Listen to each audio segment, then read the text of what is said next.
The Reading Lantern presents The Remarkable Rocket by Oscar Wilde. The king's son was going to be married, so there were general rejoicings. He had waited a whole year for his bride, and at last she had arrived. She was a Russian princess, and had driven all the way from Finland in a sledge drawn by 6 reindeer. The sledge was shaped like a great golden swan, and between the swan's wings lay the little princess herself. Her long ermine cloak reached right down to her feet. On her head was a tiny cap of silver tissue, and she was as pale as the snow palace in which she had always lived. So pale was she that as she drove through the streets all the people wondered. "She is like a white rose," they cried, and they threw down flowers on her from the balconies. At the gate of the castle, the prince was waiting to receive her. He had dreamy violet eyes, and his hair was like fine gold. When he saw her, he sank upon one knee and kissed her hand. "Your picture was beautiful," he murmured, "but you are more beautiful than your picture." And the little princess blushed. "She was like a white rose before," said a young page to his neighbor, "but she is like a red rose now," and the whole court was delighted. For the next 3 days everybody went about saying, "White rose, red rose, red rose, white rose," and the king gave orders that the page's salary was to be doubled. As he received no salary at all, this was not of much use to him, but it was considered a great honor, and was duly published in the court gazette. When the 3 days were over, the marriage was celebrated. It was a magnificent ceremony, and the bride and bridegroom walked hand in hand under a canopy of purple velvet embroidered with little pearls. Then there was a state banquet, which lasted for 5 hours. The prince and princess sat at the top of the great hall and drank out of a cup of clear crystal. Only true lovers could drink out of this cup, for if false lips touched it, it grew gray and dull and cloudy. "It's quite clear that they love each other," said the little page, "as clear as crystal," and the king doubled his salary a second time. "What an honor!" cried all the courtiers. After the banquet there was to be a ball. The bride and bridegroom were to dance the rose dance together, and the king had promised to play the flute. He played very badly, but no one had ever dared to tell him so, because he was the king. Indeed, he knew only 2 airs, and was never quite certain which one he was playing. But it made no matter, for, whatever he did, everybody cried out, "Charming! Charming!" The last item on the program was a grand display of fireworks, to be let off exactly at midnight. The little princess had never seen a firework in her life, so the king had given orders that the royal pyrotechnist should be in attendance on the day of her marriage. "What are fireworks like?" she had asked the prince one morning as she was walking on the terrace. "They are like the aurora borealis," said the king, who always answered questions that were addressed to other people, only much more natural. "I prefer them to stars myself, as you always know when they are going to appear, and they are as delightful as my own flute playing. You must certainly see them." So, at the end of the king's garden, a great stand had been set up, and as soon as the royal pyrotechnist had put everything in its proper place, the fireworks began to talk to each other. "The world is certainly very beautiful," cried a little squib. "Just look at those yellow tulips. Why, if they were real crackers they could not be lovelier. I am very glad I have traveled. Travel improves the mind wonderfully and does away with all one's prejudices." "The king's garden is not the world, you foolish squib," said a big Roman candle. "The world is an enormous place, and it would take you 3 days to see it thoroughly." "Any place you love is the world to you," exclaimed a pensive Catherine Wheel, who had been attached to an old deal box in early life and prided herself on her broken heart. "But love is not fashionable anymore, the poets have killed it. They wrote so much about it that nobody believed them, and I am not surprised. True love suffers and is silent. I remember myself once, but it is no matter now. Romance is a thing of the past." "Nonsense," said the Roman candle. "Romance never dies. It is like the moon and lives forever. The bride and bridegroom, for instance, love each other very dearly. I heard all about them this morning from a brown paper cartridge, who happened to be staying in the same drawer as myself and knew the latest court news." But the Catherine Wheel shook her head. "Romance is dead, romance is dead, romance is dead," she murmured. She was one of those people who think that, if you say the same thing over and over a great many times, it becomes true in the end. Suddenly, a sharp, dry cough was heard, and they all looked round. It came from a tall, supercilious-looking rocket who was tied to the end of a long stick. He always coughed before he made any observation, so as to attract attention. Ahem, he said, and everybody listened except the poor Catherine Wheel, who was still shaking her head and murmuring, "Romance is dead." "Order, order," cried out a cracker. He was something of a politician, and had always taken a prominent part in the local elections, so he knew the proper parliamentary expressions to use. "Quite dead," whispered the Catherine Wheel, and she went off to sleep. As soon as there was perfect silence, the Rocket coughed a third time and began. He spoke with a very slow, distinct voice, as if he was dictating his memoirs, and always looked over the shoulder of the person to whom he was talking. In fact, he had a most distinguished manner. "How fortunate it is for the king's son," he remarked, "that he is to be married on the very day on which I am to be let off. Really, if it had been arranged beforehand, it could not have turned out better for him. But princes are always lucky." "Dear me," said the little squib, "I thought it was quite the other way, and that we were to be let off in the prince's honor." "It may be so with you," he answered. "Indeed, I have no doubt that it is, but with me it is different. I am a very remarkable rocket, and come of remarkable parents. My mother was the most celebrated Catherine Wheel of her day, and was renowned for her graceful dancing. When she made her great public appearance, she spun round 19 times before she went out, and each time that she did so, she threw into the air 7 pink stars. She was 3 feet and a half in diameter, and made of the very best gunpowder. My father was a rocket like myself, and of French extraction. He flew so high that the people were afraid that he would never come down again. He did, though, for he was of a kindly disposition, and he made a most brilliant descent in a shower of golden rain. The newspapers wrote about his performance in very flattering terms. Indeed, the Court Gazette called him a triumph of pyrotechnic art. Pyrotechnic, you mean," said a Bengal light. "I know it is pyrotechnic, for I saw it written on my own canister." "Well, I said pyrotechnic," answered the Rocket, in a severe tone of voice, and the Bengal light felt so crushed that he began at once to bully the little squibs, in order to show that he was still a person of some importance. "I was saying," continued the Rocket, what was I saying?" "You were talking about yourself," replied the Roman Candle. "Of course, I knew I was discussing some interesting subject when I was so rudely interrupted. I hate rudeness and bad manners of every kind, for I am extremely sensitive. No one in the whole world is so sensitive as I am quite sure of that." "What is a sensitive person?" said the Cracker to the Roman Candle. "A person who, because he has corns himself, always treads on other people's toes," answered the Roman Candle in a low whisper, and the Cracker nearly exploded with laughter. "Pray, what are you laughing at?" inquired the Rocket. "I am not laughing. I am laughing because I am happy," replied the Cracker. "That is a very selfish reason," said the Rocket angrily. "What right have you to be happy? You should be thinking about others. In fact, you should be thinking about me. I am always thinking about myself, and I expect everybody else to do the same. That is what is called sympathy. It is a beautiful virtue, and I possess it in a high degree. Suppose, for instance, anything happened to me tonight, what a misfortune that would be for everyone. The prince and princess would never be happy again, their whole married life would be spoiled. And as for the king, I know he would not get over it. Really, when I begin to reflect on the importance of my position, I am almost moved to tears." "If you want to give pleasure to others," cried the Roman Candle, "you had better keep yourself dry." "Certainly," exclaimed the Bengal light, who was now in better spirits. "That is only common sense." "Common sense, indeed," said the Rocket indignantly. "You forget that I am very uncommon and very remarkable. Why, anybody can have common sense, provided that they have no imagination. But I have imagination, for I never think of things as they really are. I always think of them as being quite different. As for keeping myself dry, there is evidently no one here who can at all appreciate an emotional nature. Fortunately for myself, I don't care. The only thing that sustains one through life is the consciousness of the immense inferiority of everybody else, and this is a feeling that I have always cultivated. But none of you have any hearts. Here you are laughing and making merry just as if the prince and princess had not just been married." "Well, really," exclaimed a small fire balloon, "why not?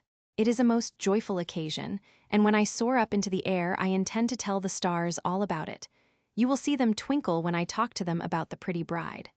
"Ah, what a trivial view of life," said the rocket, "but it is only what I expected.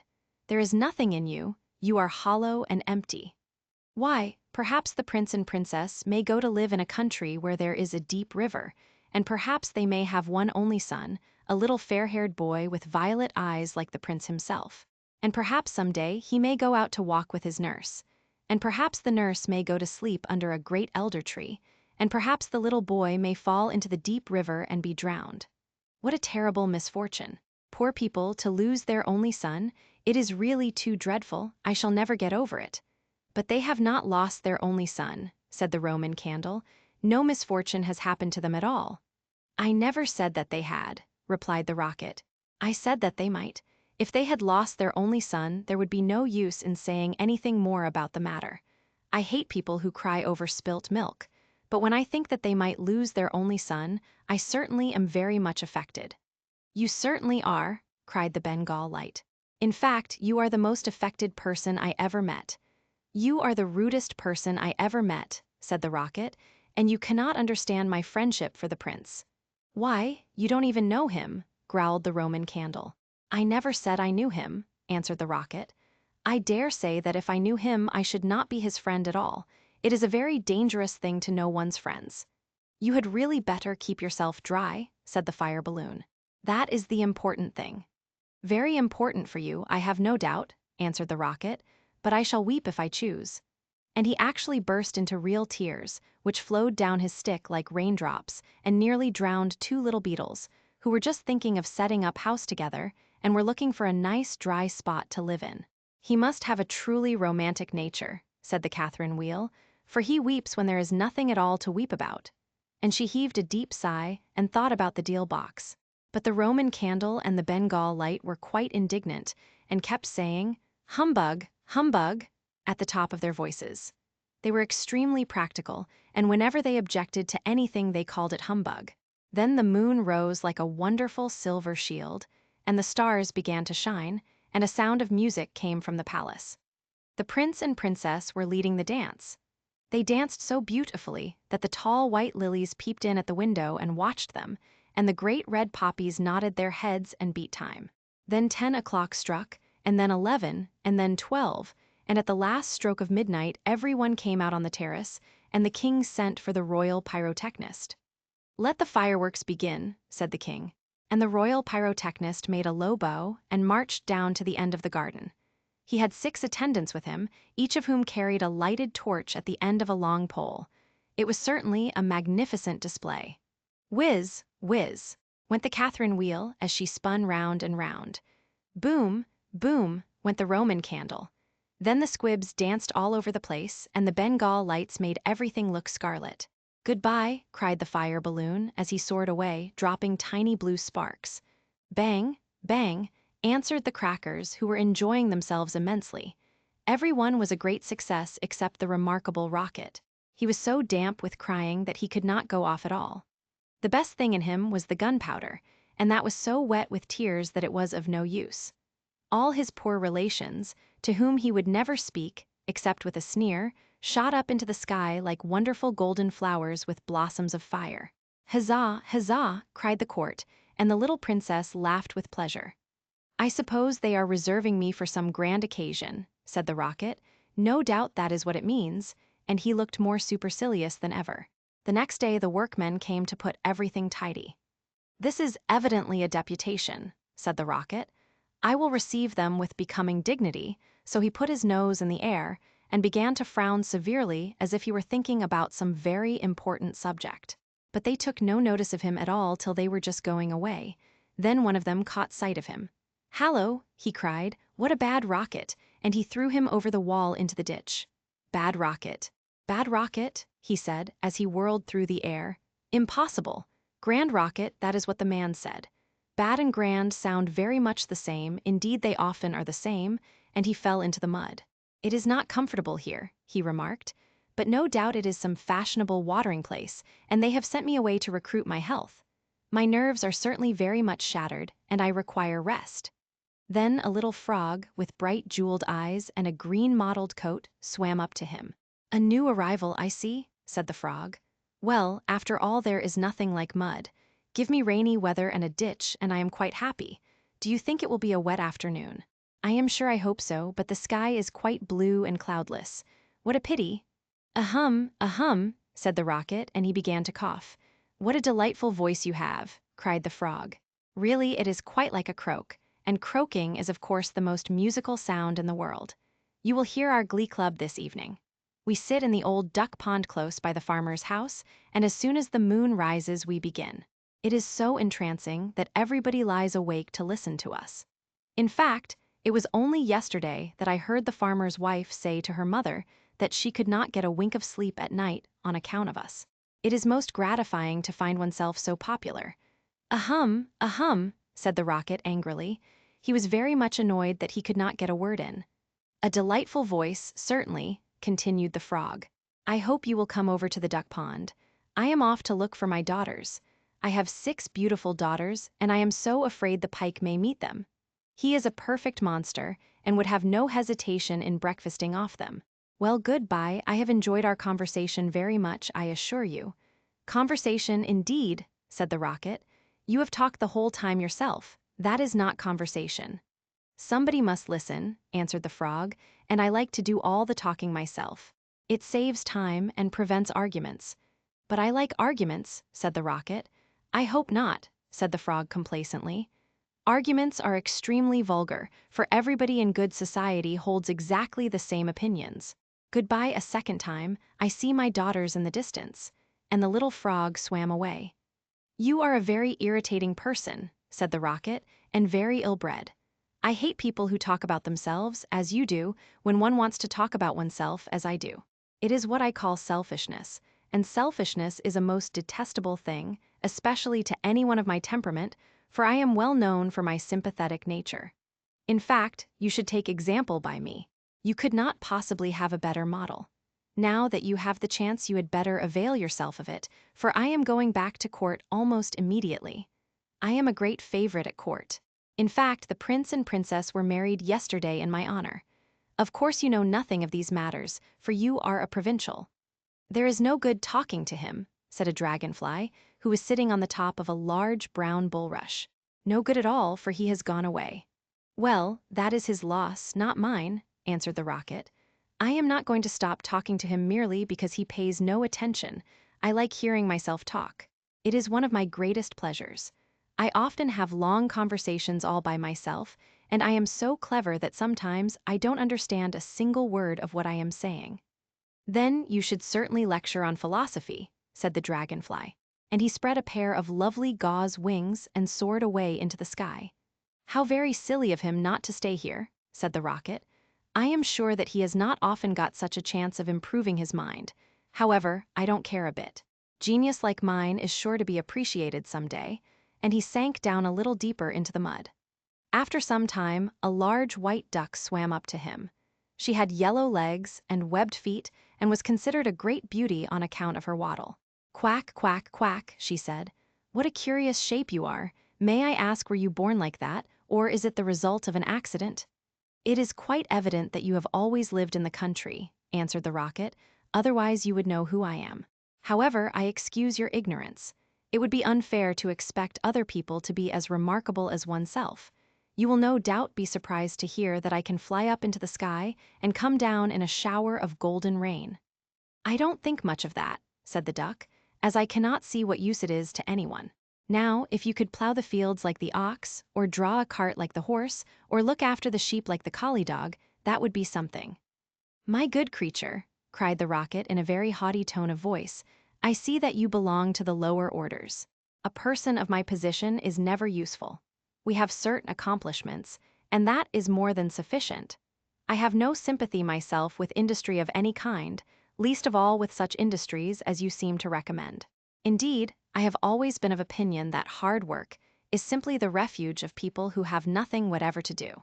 Well, said the duck, who was of a very peaceable disposition and never quarreled with anyone, everybody has different tastes. I hope, at any rate, that you are going to take up your residence here. Oh, dear no, cried the rocket. I am merely a visitor, a distinguished visitor. The fact is that I find this place rather tedious. There is neither society here nor solitude. In fact, it is essentially suburban. I shall probably go back to court, for I know that I am destined to make a sensation in the world." "I had thoughts of entering public life once myself," remarked the duck. "There are so many things that need reforming. Indeed, I took the chair at a meeting some time ago, and we passed resolutions condemning everything that we did not like. However, they did not seem to have much effect. Now I go in for domesticity and look after my family." "I am made for public life," said the rocket, "and so are all my relations, even the humblest of them. Whenever we appear, we excite great attention. I have not actually appeared myself, but when I do so, it will be a magnificent sight. As for domesticity, it ages one rapidly and distracts one's mind from higher things." "Ah, the higher things of life, how fine they are," said the duck, "and that reminds me how hungry I feel." And she swam away down the stream, saying, "Quack, quack, quack." "Come back, come back," screamed the rocket. "I have a great deal to say to you." But the duck paid no attention to him. "I am glad that she has gone," he said to himself. "She has a decidedly middle-class mind." And he sank a little deeper still into the mud, and began to think about the loneliness of genius, when suddenly two little boys in white smocks came running down the bank, with a kettle and some faggots. "This must be the deputation," said the rocket, and he tried to look very dignified. "Hallo!" cried one of the boys. "Look at this old stick. I wonder how it came here." And he picked the rocket out of the ditch.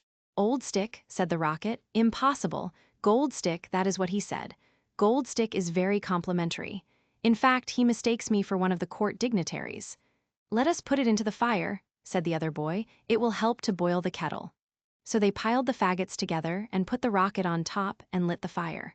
"This is magnificent," cried the rocket. "They are going to let me off in broad daylight so that everyone can see me." "We will go to sleep now," they said, "and when we wake up the kettle will be boiled." And they lay down on the grass and shut their eyes. The rocket was very damp, so he took a long time to burn. At last, however, the fire caught him. "Now I am going off," he cried, and he made himself very stiff and straight. "I know I shall go much higher than the stars, much higher than the moon, much higher than the sun. In fact, I shall go so high that—" Fizz, fizz, fizz, and he went straight up into the air. "Delightful," he cried. "I shall go on like this forever. What a success I am!" But nobody saw him. Then he began to feel a curious tingling sensation all over him. "Now I am going to explode," he cried. "I shall set the whole world on fire and make such a noise that nobody will talk about anything else for a whole year." And he certainly did explode. Bang, bang, bang went the gunpowder. There was no doubt about it. But nobody heard him, not even the two little boys, for they were sound asleep. Then all that was left of him was the stick, and this fell down on the back of a goose who was taking a walk by the side of the ditch. "Good heavens!" cried the goose. "It is going to rain sticks," and she rushed into the water. "I knew I should create a great sensation," gasped the rocket, and he went out. Thank you for listening. If you enjoyed this story, don't forget to follow the reading lantern and let its light guide you to your next great tale.